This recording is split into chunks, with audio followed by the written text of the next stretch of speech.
Supporters include judges, prosecutors, and police who say prohibition has been a dismal failure.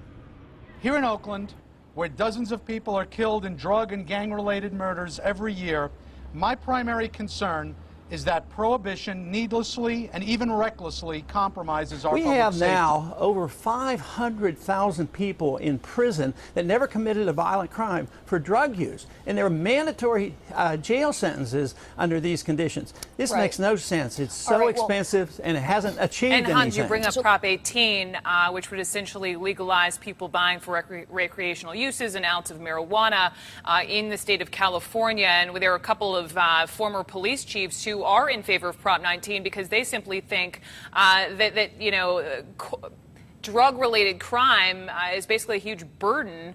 Enforcing this is a huge burden on law enforcement, and that if it becomes legal in their state, they will be able to force their attention on other more pressing crimes. Do you see it that way?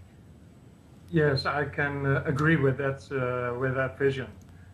You have always less police officers for everything that's to be done in the country.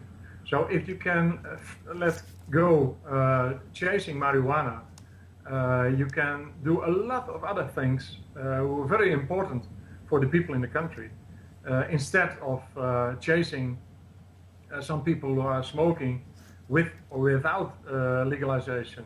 So it's better to legalize, to control it, tax it, and use your resources from the police and other institutions. Everybody talks, how do you cut crime? How do you cut crime? Number one, you stop turning people into criminals by putting them in jail for marijuana.